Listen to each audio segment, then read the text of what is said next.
Welcome back, Wolfpack, to PokéPlay for the day. So, it has been quite a few days since things have actually gone on, since I did a lot of chaining, a lot of recording in one day, which means our berry field should be looking pretty sick right now, and I think we're going to have everything we need. Thinking like, maybe, did I make that Ganlon berry? That's like the only thing I can imagine that I haven't made, so we might not have a key berry just yet, but we have to have everything else. Like, this farm is done. It has to be done. So, if we just come over here and look at all this rainbows. Oh yeah, that's a lot of mixed colors. I can get down with all. What? Why didn't you? What about these? These should totally. Whatever. All right. So, what are we looking at? Qualot and Tangaberry. I think this is actually. Yeah. Oh no, that's the Salac berry. I don't feel like I was making a Ganlon berry. I was too focused on making a Moringa instead of a key berry, but we will find out. And as we're doing this, I'm just going to keep talking about things like I normally do. So today we might as well go roll the clock back a little more than I have so far. Like back when I was in school. Because school was a pretty interesting time for me. I was one of those kids that pretty much slept through class and scored solid A's and B's. Enough to do very well. But the thing is, I was living in Miami.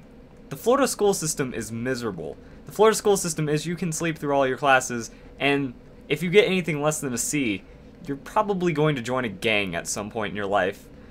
So, school was pretty much like that. You just expect to have, especially in Miami, you expect to have just the most dropout-y kids ever, and you fight for survival, pretty much. There's a lot of gangs, and let's see, in one school year we had 7 bomb threats, which were pretty much kids blowing up this place on like the bathroom wall or something, when really they just forgot to do their homework or they didn't study for a test. So they thought it would be better just to, fake a bomb threat. So we had quite a few of those. We had 2 gang wars in our school. One was between 2 gangs that were attending the school. I don't know which gangs or what, but apparently there was a beef at some point, and it was not a cool time. And then the second time, middle schoolers from like 5 blocks down the street where the middle school was broke into our school and started beating the crap out of high schoolers because they brought knives and shit and started like messing people up. It was an interesting day. So we have all sorts of craziness. Let's see, we had one of those like huge gated fences. My school pretty much looked like a jail.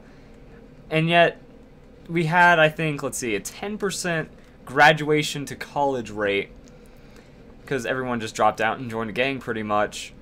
And it was your generic, just miserable thug hood life. But it was easy. I had the funnest schedule ever. I would actually stay up all night playing RuneScape or Pokemon or Minecraft or just random video games. I would stay up all night, sleep during school, and then pretty much like take a nap when I got home, eat dinner, and then stay up all day or all night again playing video games. My parents couldn't actually do much about that because they were like, well, we're mad that when we wake up to go to work at 5 in the morning, or if my dad like woke up in the middle of the night, they'd see me just playing video games and they'd get mad, and then I'd flash my report card of all A's and B's, so they couldn't have a problem with it really. So let's see, what are all these things that we have? Let's see, what do we need? We need, back to this really quick.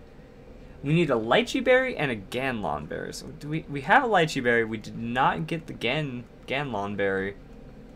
So I guess we should start with that. So how do we make a Tangaberry and a Qualot? Yeah, I am upset I don't have a Tangaberry, it looks like. I think that's the problem. No, I have 10 Tangaberries, so we didn't get any mutations. Seems to be the problem here. And I have so many Qualot berries. Oh wait, no. Yeah, I have 2. Okay. It's like I have to have some extra Qualot berries. So apparently these were the ones that were just failures. And okay, that's gonna be another Tangaberry right there. we can hop on the other side and do that as well. Tangaberry. Alright, so back to what I was talking about. It was pretty much a fun kind of life. There weren't any problems because it was like the most lazy thing you could do at school. I was just playing video games nonstop and getting away with it. But that's the Florida school system. Anywhere else, you probably couldn't do that very well. I think we're 49th in the country, even though I live in Colorado now. But back when when I was going to school, yeah, 49th was not a nice place to be. All right, so for the moringa berry, I need Salac and Patea. I'm going to use that mutant mulch stuff just to make sure I get it. And eventually, I ended up taking like so many advanced classes, so I wasn't taking like bottom of the rung, just, you know, bare minimum classes and being able to sleep through it. I was taking advanced placement and stuff. I don't even know how I was able to like sleep through it and all that. And then I was doing like dual enrollment classes and I was taking one extra class a day, even just because I knew I could get out of it. And by the end of my, let's see, it was freshman, sophomore. So by the end of my sophomore year, I had enough credits to graduate high school. Now let's make 3 more bags. I think that was actually pretty amazing that I could sleep through school. I wasn't like the super high achiever, but I was able to pass all my classes and have the eligibility to graduate as a sophomore. I think it was like technically midway through junior year, like 1 quarter in, just because I needed to cover an extra class or something. But I bounced so many classes around and I was able to pull it off due to our school's weird way of doing it. Everything was a block course, so you pretty much had like 3 classes a day that you would take for 2 hours, and then you would get a credit a semester. So I would take like Math 1, English 1, Science 1 on the first semester, and then Math 2, English 2, Science 2 on the second semester, when really that's whenever everyone else is supposed to like mix it up with extracurriculars and stuff. I just wanted to get out of school. So I saw like little loopholes and stuff and was playing it around. And my guidance counselor hated my guts. Like, instead of trying to like help me and stuff, he just wanted to keep me in school and shove me into college for some reason. And I was like, look, I already have enough credits, let me graduate. He's like, no, you can't do that. I'm like, yeah, I can. And I ended up talking to the principal. I got like the dean, or not dean, but like the superintendent involved. And then they're like, yeah, dude, you can't hold this guy in here anymore. If he wants to go, he can go. So what I did was, instead of just like fully graduating / dropping out, because it was like technically a dropout with a graduation, like gave me like my diploma and stuff, because my guidance counselor was trying to screw me over in any way because I ran the system behind his back. And I think he took that one a little too personally. I'm trying to look for my berry potato. There we go. I think he took that one a little too personally, and he was not happy with that I was able to pull that off on him. So what I ended up doing was I took a vocational class with my remaining 2 years, because I still had high school credit I could take, and it was entirely free. So instead of paying like a couple grand a year to go to vocational school, I picked up a free vocation in game design. And that was one of the best decisions ever, because now I was able to just kind of make video games all day. It was just like stupid Flash games and C... Were we using C++ or C#?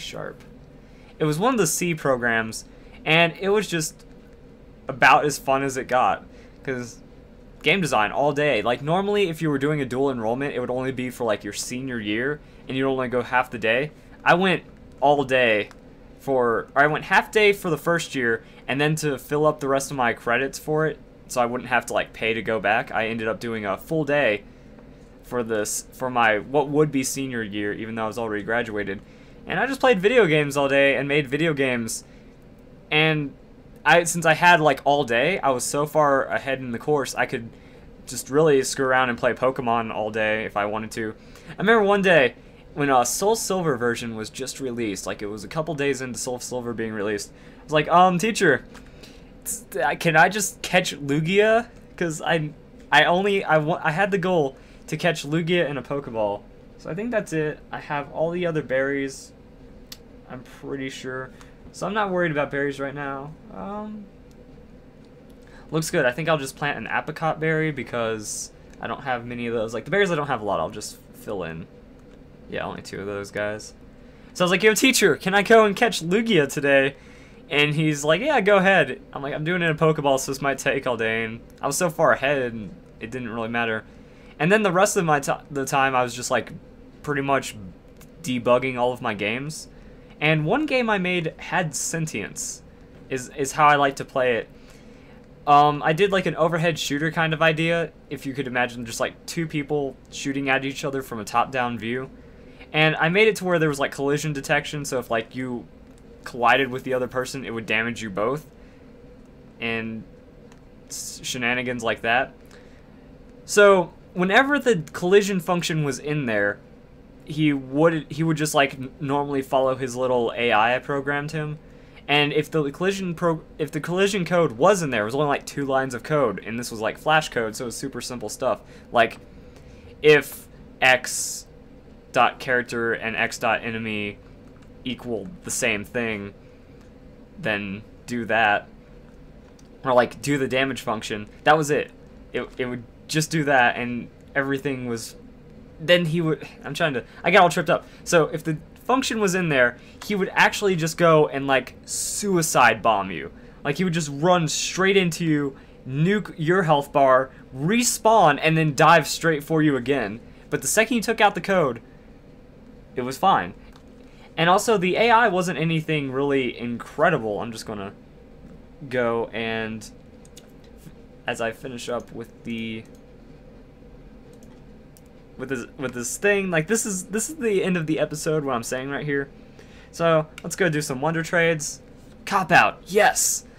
So the AI was very interesting in that like it would automatically try to kill you, and it was the simplest AI. I made it like inverted controls. So if you moved left and up, he would move right and down, and it was pretty much like if you've ever messed with Flash games, there was like a gun inside of his character that was like on its layer below it, so you didn't see it, but the gun always followed you. So I mean, he didn't try to shoot at you. There was just like a separate entity gun that was just facing towards your character sprite, and when it launched, you could just pretty much like move away and dodge the bullet and things like that. So it was just kind of like an inverted control system where it felt like he was following you, but it was nothing too complex. I have a ton of Drifblim or Drifloon to drop. So yeah, it wasn't anything incredibly complex. But the second you put that code in there, he would automatically run to you. So I put like these little things in, like, okay, have him spawn on an opposite side and then disable the function or something. And he would, if you had that in there, he would pretty much like spawn on the opposite side and then just like wait for that little timer to expire and then just dive you. And it made no sense. So me and my game design teacher, we spent 2 weeks trying to figure this one out, and we didn't know what was wrong. There was nothing should have been wrong. This is a game design teacher. We kind of sat there and was like, I think I created something that has a mind of its own. Should we kill it? He's like, I don't know. This is rather fascinating. Maybe we should try to like sell it as an idea, an entity, or something like that. I also believe I'm trying to get some Pokemon. Might as well egg train while I'm at it as well. Hatch an egg or so. So we never really figured out the problem. I just kind of disabled all the functions to make it playable. And if I ever wanted to screw one of my like friends over, be like, hey, come test out my game, I'd let the function through really quick and just have them get slaughtered. And then we even tried to tweak it, and if you gave it any power to insta-kill you, it would automatically seek that out. We were like, okay, let's just get rid of the collision detection and make it to where every time you kill him, he spawns randomly. Well, he would spawn right on top of you, shotgun you with like 10 different shots, and then kill you. So we were like, okay, let's take out the random spawn function. Works just fine. Okay, let's put in the random spawn function, but make it towards the opposite X coordinate. He would spawn on the same Y coordinate and then dive at you and shotgun you.